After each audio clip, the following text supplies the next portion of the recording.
Hello, folks. Welcome to Humanity Now podcast. Today we have special guest Baba I from Nigeria. Baba is a PSI Health and Social Sector Officer, has an international master's in labor policies and globalization. An activist for over 3 decades, he fights for a better world where development brightens the lives of many and not just the 1%. Welcome to Humanity Now, sir. How are you today? I'm fine, thank you very much. It's a pleasure to be here. Thank you for joining us. Can you please tell the audience a bit more about yourself? Yes, I'm a trade unionist. I'm a socialist activist. And as you said earlier, I believe that the world can be run in a better way. And I strongly believe that this will not just happen because one person that benefits clap for us and overpower to the poor. I believe that as people would like to will have to fight and internationally as well as in our different countries to change the world and bring to back a better system. So this has guided my politics right from when I was a teenager and in high school and then later the university and through till date as a trade unionist and socialist activist. Excellent. We're going to start the podcast with a little history about Nigeria for those that don't know about the country. Nigeria is a republic in West Africa on the Gulf of Guinea in the Atlantic Ocean. It is the most populous country in Africa with over 222 million people. Nigeria is the world's seventh most populated country, so it's huge. It's got a lot of people. The largest city in Nigeria is Lagos. Lagos has a population of 25 million people. It's the largest English-speaking metropolitan area in the world, and it's the second largest city in Africa. So, other cool things to know about Nigeria is that it has over 200 ethnic groups with over 525 languages, even though English is the official language. There are 525 other languages, which is very impressive. It's been independent from the United Kingdom, thank God, since 1960. And we mentioned the population. The GDP is very significant for Africa. Let me get to that part. It has the 25th largest economy in the world by GDP, so that's very impressive. So that's a bit about Nigeria, the country. Can you please tell us a little bit more, if you don't mind? Yes, it's important understanding the politics of Nigeria that between 1960 when it gained independence and 1999 when the 20th century ended, the military was in power for from 1966 to 1979, then again from 1983 to 1999. So for quite a while, the military was in government, was in power, and that was largely also because the different sections of the civilian bourgeois could not either have a dominant hegemonic one or reach some form of consensus. Because whilst you have so many, over 200 ethnic groups, as you mentioned, and even more diverse languages, there are you could say, three power blocks for ease of putting it for simplification along the lines of the three major ethnic groups of Hausa, Fulani, Yoruba, and Igbo, which is in the core north, the southwest, and the south-south. So it had been impossible for them to. None was hegemonic enough to have full control, and they couldn't reach control. So this created room for the military to keep coming in for a while. But now, for 23 years at a stretch, we've had the longest experience of civil rule. So that's something to take note of. Although it's also part of a kind of global evolution, democratization along with neoliberalization, because this period, since the time of the structural adjustment program, the structural adjustment program was effectively brought in by the military in 86, although it had started surreptitiously in 1981, 82, when the short-lived Second Republic's government introduced the Economic Stabilization Act. So now in the 21st century, with partly due to the length of experience of civil rule, you have also had the bourgeois being able to align themselves along two lines, which even while the fractions, the fractures, ethno-regional fractures are still very much there, but they've been able to align themselves along two lines of national parties, of the People's Democratic Party, which was in power from 1999 to 2015, then the All Progressive Congress, which has been in power since then, and wants to maintain power in 2023. And then more recently, you have had radical parties like the African Action Congress emerging. And to sum up for now, talking about myself, I have, of course, I've been involved since the late 80s. I was involved during the military dictatorship, both as a student leader. I was the publicity secretary of the National Association of Nigerian Students during the June 12, which was a period of intense political struggle between 1993 and 1999. And then I also was a leader within the pro-democratic movement, particularly the Campaign for Democracy, the United Front in the struggle for democracy at the period.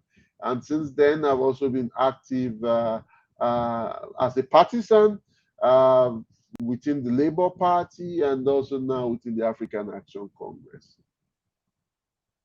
That's excellent. So in the research that I was doing, there's been a lot of activism around people's rights in Nigeria in the last 10 plus years. There was a Occupy Nigeria movement in 2012. And then 2015 was, or 2018 was the beginning of the TIB movement, which stands for, what does it stand for again? TIB? Take it back. Take it back. Take it back movement. Can you please talk about the Take It Back movement? Yeah, very happily so. The Take It Back movement was formed, as you rightly said, in 2018, towards the 2019 elections. The national convener of the TIB, Omoyele Sowore, was president of the University of Lagos Students' Union, 1992, October 1992 to March 1994. I had the honor of serving as his campaign coordinator then at the University of Lagos. And he established the Sahara Reporters, which is the leading investigative journalistic outfit, Nigerian online journalistic outfit. And I mean, citizen journalism, but I mean, it was always first with exposés of corruption and impunity of those in power. And as an activist, which he has been right from the student days, looking also at the way things were going, After you mentioned Occupy Nigeria in 2012, Occupy Nigeria was a struggle, a fight back from below of working class people and youth in Nigeria against not just the sharp increase in fuel pump price, which was what ignited it, but against increasing hardship for the people, whilst the politicians and big business people were living in the utmost ostentatious circumstances. However, the main beneficiaries of this struggle, which was a struggle of the people, was another section of the bourgeois. You had a realignment within the opposition, mergers of a couple of parties in the opposition, and this was how they came up with the All Progressive Congress, which then won power at the 2015 election. So it was obvious, because by then a lot of forces on the left had drawn the right conclusion that probably things were mismanaged after 2012. But none was able to draw a critical mass like the Take It Back movement was able to draw in 2018 and in 2019. So the Take It Back movement gave birth to the African Action Congress as an electoral platform, as its electoral platform registered with the Independent National Electoral Commission to run in the elections in 2019. And the Take It Back, we formed what was initially the Take It Back AMPA coalition, the Take TIB AMPA coalition. AMPA meant Alliance for a Marxist Political Alternative. AMPA brought together the Socialist Workers and Youth League and a few other socialist groups, and later also the Federation of Informal Workers Organization of Nigeria, and a number of Pan-Africanist, human rights group, radical left groups. So the aim was that we saw a radicalization in TIB, and it was clear that while starting as a radical reformist movement, I mean, it was becoming radicalized towards revolutionary left politics in a way that we had not seen for generations, at least definitely not since the 1990s. So the need to build strong left relations, traditional experienced left relations with the TIB resulted in that. So, and eventually the TIB AMPA coalition became the Coalition for Revolution, CORE. And TIB still is at the heart of CORE as the mass base, also the workers in the informal. So, Baba, you're breaking. TIB revolutionary body. Oh, sorry. Okay, I see. Oops, here. You're breaking Sorry. up. If you can just say what you said, the last 1 minute of what you said. Okay. So the Take It Back's African Action Congress, the party which TIB birthed in 2018, still remains the partisan revolutionary left platform in the country, and which will be contesting elections in the 2023 polls. But it's important to stress something. Can you hear me? Hello? Yes, I can hear you. Okay. Yeah, so it's important to stress something, and this is where the dynamics of TIB and AAC is. It's that AAC does not see itself strictly as an electoralist platform. One of the things which the ruling class in Nigeria tries to do is to use regulations for electoral participation to constrict the non-extra parliamentary politics of parties. And with a number of groups, the traditional liberal parties, the reformist parties, they are fine with this. But the AAC-TIB see much more than, and the core, the coalition. And so this nexus of the Revolutionary Left Party movement coalition have been very active in extra-parliamentary politics, including community work, organizing protests against epileptic power supply and crazy electricity bills, fighting, mobilizing for, and joining also others in struggles for press freedom, for the freedom of assembly, for the freedom of expression. Not surprisingly, in 2020, when you add the NSAS rebellion, it was this nexus, TIB and the Coalition for Revolution, were the only extractions of the left, of the left, that were neck deep in the NSAS rebellion. Most other forces on the left were bystanders. Later, after the first week, some decided to come in, but even for them to get involved, it had to be with their engaging with the core, because we were the foot of the revolutionary left within the rebellion that kicked off spontaneously, and that is not accidental. It is as a result of this work of extra parliamentary mobilization, fight, struggle, because we realize that it's not just about electoral victory. It's even possible to be in office and not be in power for those that see the pathway to transforming society as just simply the box. We take participation in the election seriously, but much more than that, we are 100% committed to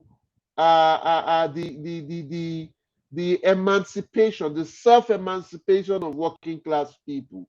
And we realize that this ain't going to just happen via the ballot box. So it is a revolutionary party. The African Action Congress is a revolutionary party. In fact, on the 5th of August 2000, the Revolution Now campaign, the ACIB at the heart of it. As a result of this, the government arrested Omoyele Sowore, the national convener of TIB and national chairperson of the African Action Congress. He was detained, even in contempt of several court rulings to release him. He was detained for some 4 months. And when eventually he was released, after not only major outcry in the country, but even international pressures on the government, when he was released, he was restricted to the Federal Capital Territory, Abuja, until just a few months back when he won the case in court again. And these are part of the very important roles that the AAC-TIB have played. The Revolution Now campaign, which even some on the left were describing as ultra-left, how can you talk of revolution now? How can you say you organize the Revolution Now campaign? That it is only after the revolution that the revolution can declare itself, or when we are ready to have a... But what was done was expanding the space of even what is recognized as our democratic rights. Because the socialist revolution is about winning the battle for democracy. It's about enthroning the fullest of democratic rights.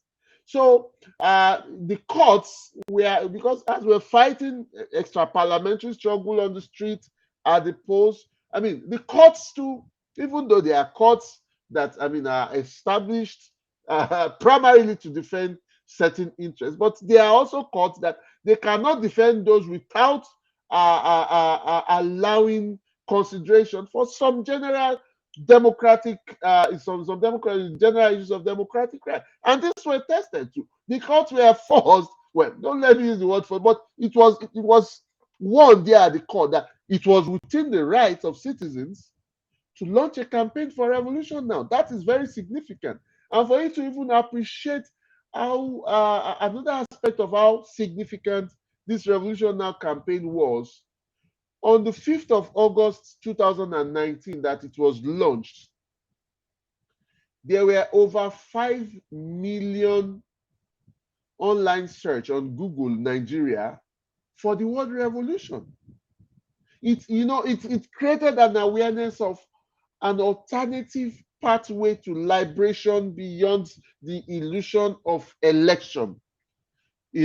So these are some of the things regarding the significance of the emergence and evolution of the TIB, the African National Congress, which it gave birth to, and the Coalition for Revolution Corps, which the TIB, AAC, and forces on the revolutionary left, like the Socialist Workers and Youth League, have been building over the last couple of years. Excellent, excellent, Baba. The next thing I want to talk about is the Socialist Workers and Youth League, which I believe you help run.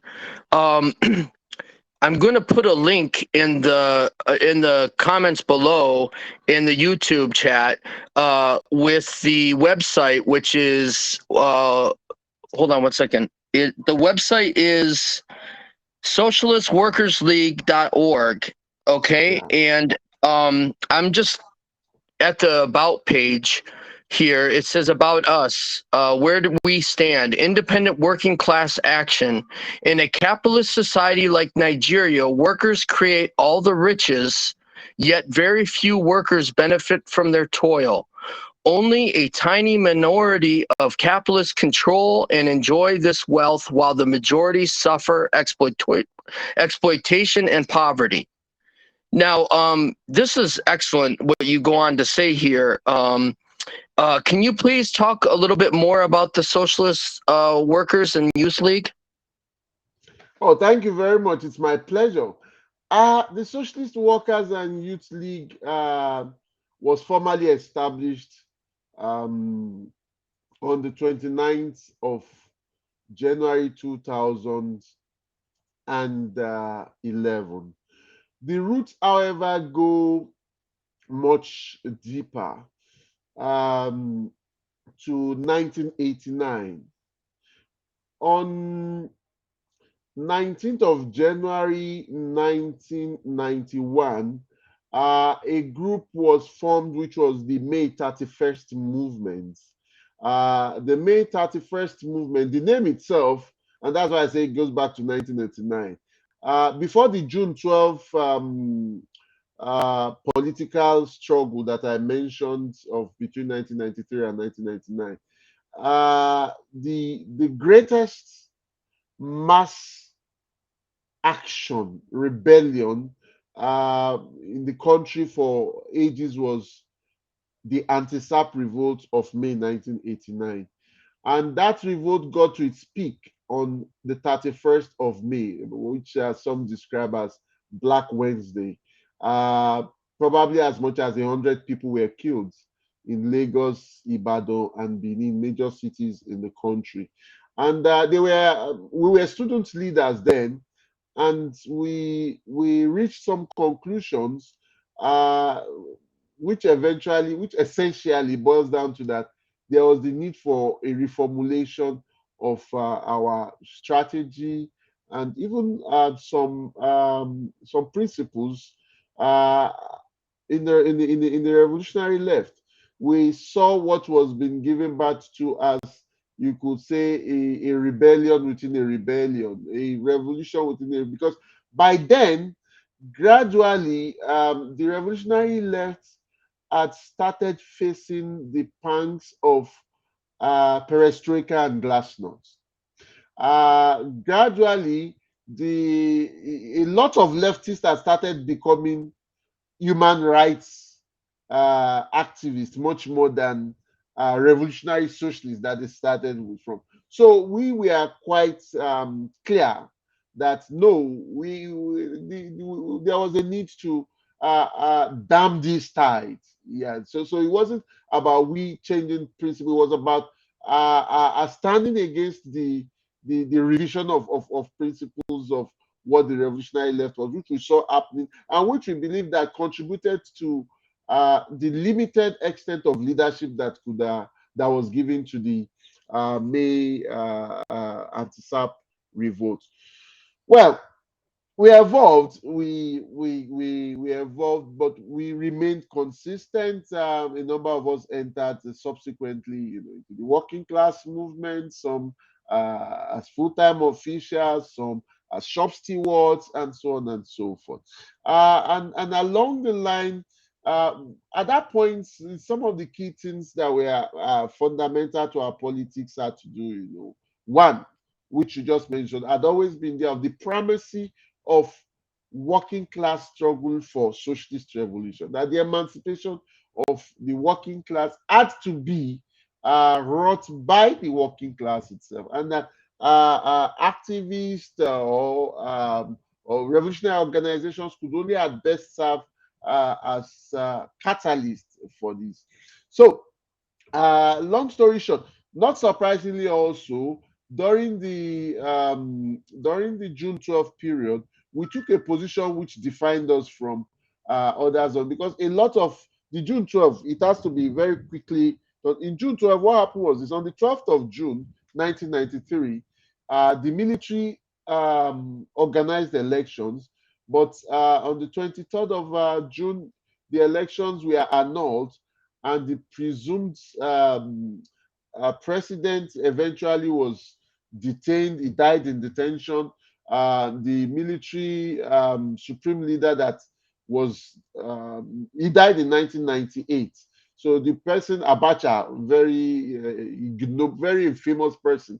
Also, that, I mean, there are suspicions. Some will say conspiracy theory. Some will say it's quite, transparent enough that there were hands of imperialism in the death of the two of them within a month.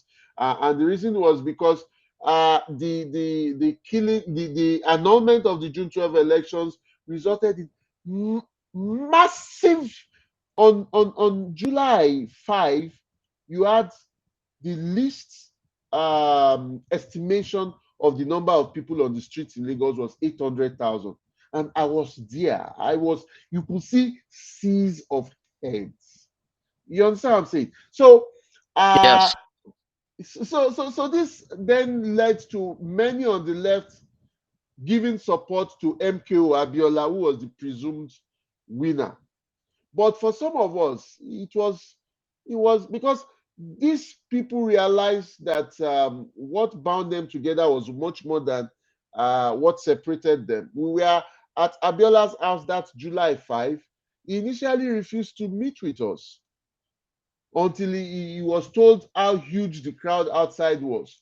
Meanwhile, we realized that he had a meeting with the military head of state, Ibrahim Babangida, General Ibrahim Badamasi Babangida, overnight. But why am I drawing that? So Babangida was known as IBB, Abiola was known as MKO. So many on the left gave, some will say critical support, some even uncritical support to MKO. But our position was neither MKO nor IBB. And this flowed from a position we had also reached at the global level in the wake of perestroika, glasnost, and all that, neither Moscow nor Washington. In both instances, we stood for independence, organization of the working class, to liberate itself. So by later in the 2000s, there was a much smaller group which also then emerged. It broke out from the Democratic Socialist movement, and it was then known as the Socialist League. So and there were a few long-standing comrades amongst them, and they joined what had started as the May 31st movement, and this is what then became the Socialist Workers and Youth League in 2011. That's great history. Thank you for sharing it with us. What are some of the influences of on the SWL and on your politics? Some of the influences. Yes, very, very good question. At different times we had, let me put it like at the beginning, some of the greatest influences on us were, Castro, Che, Regis Dubray, and Ernest Mandel, and Nguyen Van Giap. Uh, as time went by, that was between 1990, 91, 92. Then, of course, Amilcar Cabral played a key role in both in terms of the ideas and in the terms. I think that's one of the most original revolutionary socialist thinkers. Then, of course, to some extent, also then Nkrumah, Eduardo Mondlane, yeah. So and Issa Shivji. So along the line further, we got very strongly influenced by the international socialist traditions, and which we identify with now as part of the broader international socialist tendency. So we had influence. We were quite influenced by ideas of Tony Cliff,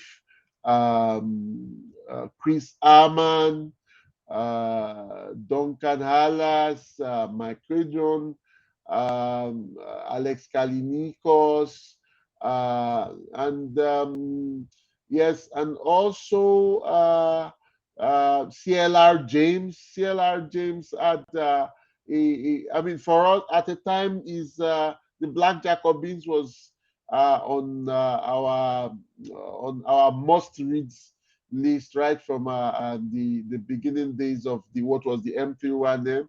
CLR James, and also, in fact, the funny thing was, I mean, our appreciation of what the Soviet Union was, and not just about what the Soviet Union was, our appreciation, because it's about what exactly is socialism? Is socialism just about nationalization of commanding heights of economy, or is it about emancipation? you know, so Right. for yeah, so that's made up. I mean, so from that angle, the Johnson Forest started. We also, I mean, Dunayevskaya. These were some of the influences on us in what was a process of our growth and development at the earlier stages, and subsequently to where we are. And also, there are a number of Nigerian thinkers. I must say this, and I've said this. I don't say it lightly. I think that in more recent years, there have been not per se a dearth in theory on the Nigerian left, but a dislink. When I say dislink, you still have quite a number of sound Nigerian thinkers on the left, but more dislinked from active work within the revolutionary left in the country. I mean, this is unlike what you had with people like Escotoyo. I mean, excellent thinker and fighter. People like Festus Iyayi, people like Baba Omojola, people like Olaoni, people like Bade Onimode. I mean, these were sound thinkers that also were resolute fighters.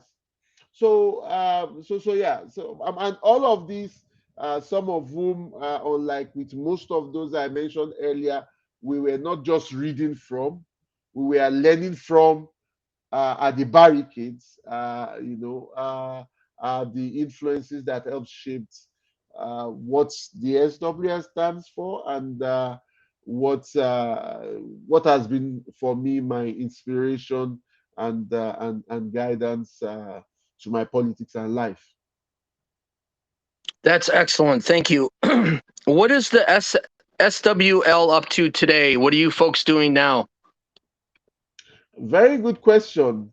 The SWL, as I said earlier, is along with other groups in the Coalition for Revolution, playing a central role in building core. And right now, the main thing we are doing, or let me say, one of the key things we are doing is organizing series of political education activities, which are targeted at members of the TIB AAC, for all members, all affiliates of CORE, but the main, because that is really the mass base, and that is what I think a lot of left groups that are outside the CORE are missing. The AAC TIB is the mass base for a revolutionary left in Nigeria today. It's like when in the early 1980s, Escotoyo wrote an open letter to the Nigerian left where he pointed out that a number of them will point at some limitations of PRP. PRP then was a party that was more tilted towards the peasantry. Not just people say peasantry, but it was much more than that. Its ideology was centered around the Talakawas. Talakawa would mean the poor in general. Talaka would mean the poor, but it was not in a populism. Some say it is much more than what it is reduced to when it is used to taint even left groups. But it was that the PRP was focused on the poor in the urban areas as well as rural areas in the north.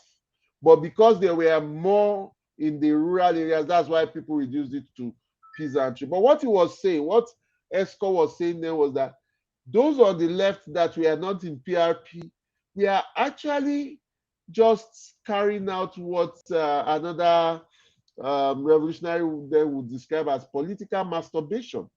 They were really not, they were just armchair theorists at best, you know. So our work there.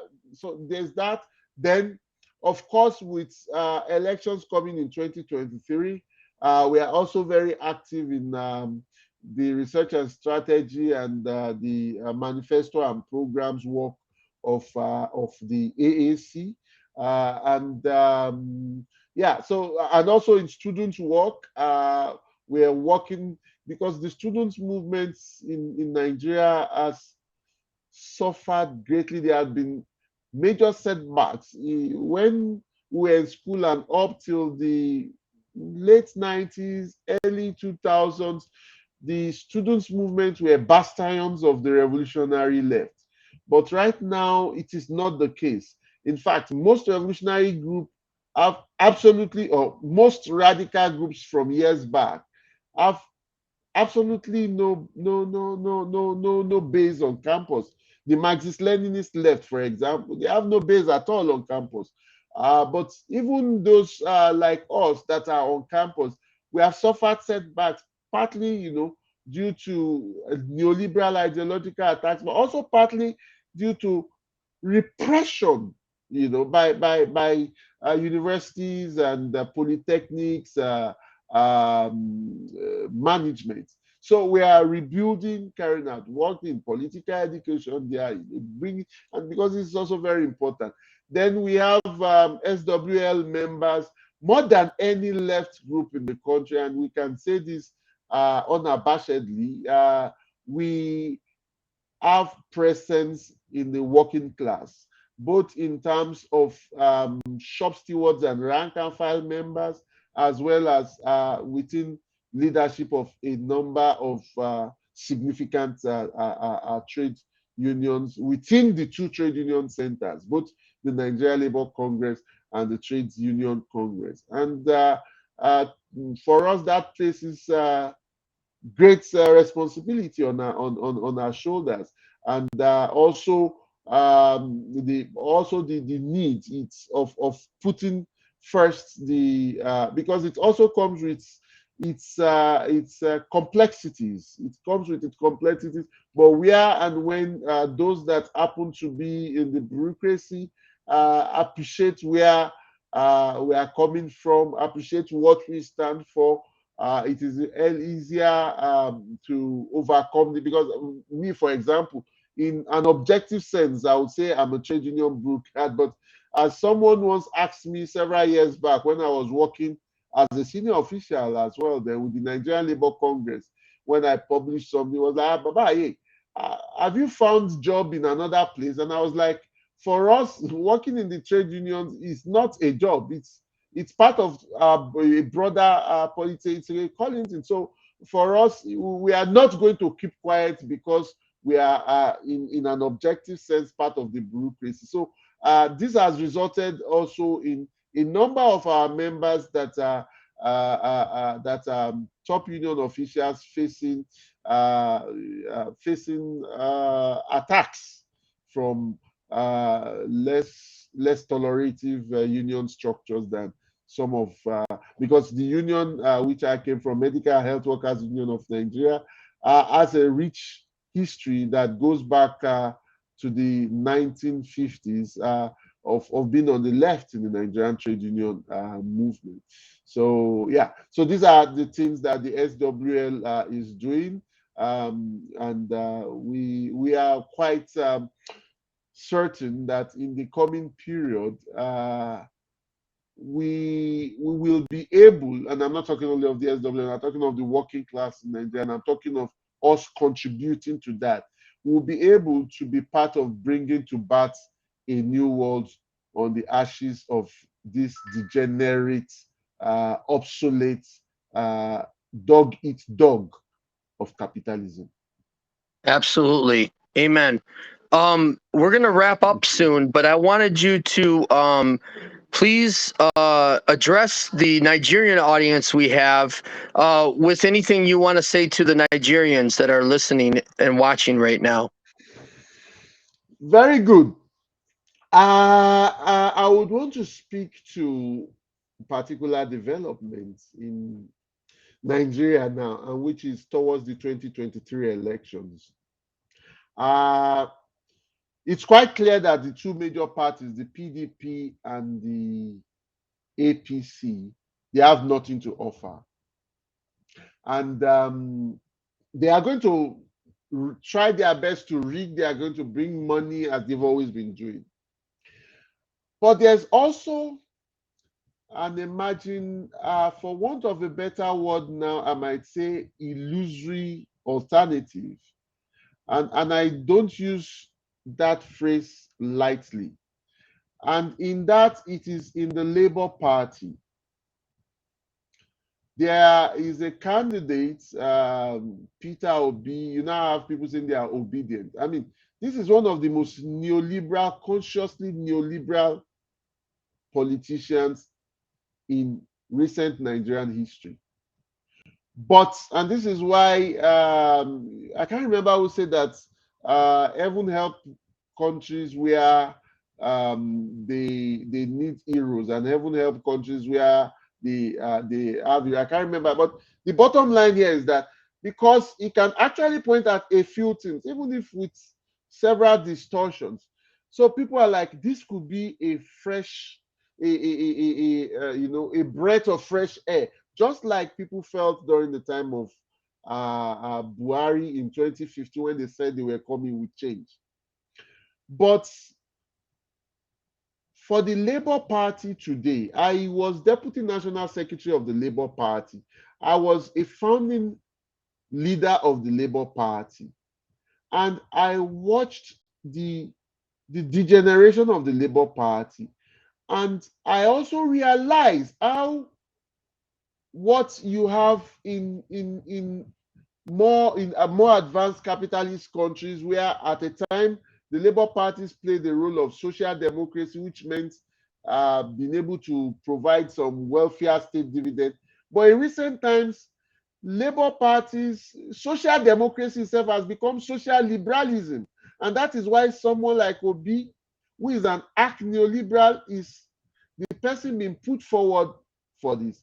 For us as the AAC, it's not just about 2023 elections, even though every election is important, even for revolutionaries. The difference between these two is the difference between reforms and revolution. We will have an arch neoliberal who claims to want to make things better, but at the expense of liberation of working class people. because it's going to push forward privatization, it's going to push forward casualization. We have seen this in the state where he governed as a governor. For us as African Action Congress, it is not about our party, it is not about our candidate. It is that we believe that what is at stake is much more than governance. We are building a revolutionary party for the working class people's self-emancipation. Join us in this struggle to bring to birth a better Nigeria and indeed a better world. Excellent. Thank you, Baba. Next, I want to ask you to please speak to the rest of us in the world. And what's your message to the global revolutionary movement? Well, we are living through quite challenging times. The post-COVID world, where you see, there was a time when Rosa Luxemburg said the alternatives before us were socialism or barbarism. Right now, we are actually living through barbarism. The alternative is socialism or extinction, catastrophic extinction. Yes. Yeah, so the thing is, socialism is not something that, whether we like it or not, it will come, because there's also this version of, there's a kind of secular religiosity which you see at times, that but the thing is, with the way even climate crisis is going, if there's no earth again, the issue of evil, so it's, human beings make history. Yes. So we need to get our acts together. We need to kick ass of the 1%. And when I say we, it's also that it is not just the revolutionary left that makes revolution, it's working class people. And because someone asked us this question when on Twitter, was asking that, okay, Baba, yeah, and you and the Africa Action, you are talking of revolution. What happened to those countries mentioned, or they mentioned Egypt, mentioned Tunisia, that they kicked out their country? And I pointed out this. I said, the mistake you are making is this: either there are revolutionary parties or not. The objective circumstances are going to push people to revolts, to rebellions. I mean, 99% of revolutions, of revolts, start spontaneously.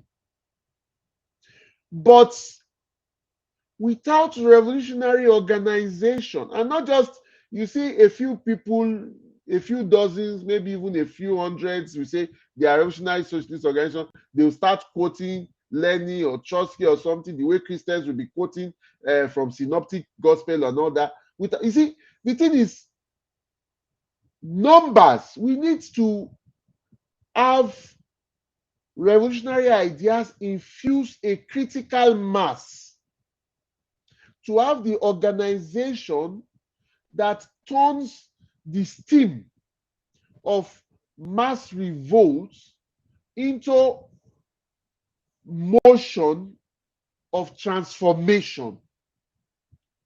That task, that challenge of bridging revolutionary socialist ideas, theory, with critical mass, to be able to enable mass revolts to become revolution. Without that, we are lost, not to barbarism, which we are in now. We are lost to the destruction of the world. So I was pointing out to them that was the difference. That is what we use. And in the book I wrote then in 2012 to try to understand some of these things. If you actually see the differences between how the Arab Spring went in Egypt and Tunisia, then in Libya and Syria, you see how, to the extent that civil society, revolutionary politics were constrained, to that extent, things ended more in like the still ongoing war in Syria and what have you. But that also is now not enough. Even though you had more democratic space for radical groups in Tunisia and forcing themselves through it in Egypt, this did not have that adequate critical mass presence to take things through. And also, finally, is that it is not possible to just change the system in 1-2 countries, particularly in underdeveloped or underdeveloping countries. But, and that is why I'm happy, as you said, to the whole, we need to build mass, some will say, is it with a cadre party or mass party? We need both. We need to be able to, it's like the gear of the gear box where you have the teeth on each and leveraging it to move. We need to build it and across countries and build solidarity together. And it's not just in terms of some abstract things. It's in terms of, look at it, bread, peace, land. These are concrete things, concrete things to overthrow the system, to overthrow the power of the 1% and build a better world. That is the challenge that history puts before us. And time is fast running out, comrades. Yes, we have to get to work. Well, thank you so much, Baba, for being our guest today. And hold on one second. I got loud music outside. Hold on. Yeah. Okay, so thank you so much for your time, and we'll have you back on the program again soon. Thank you. It's my pleasure. Okay, bye now. Bye. Amanda.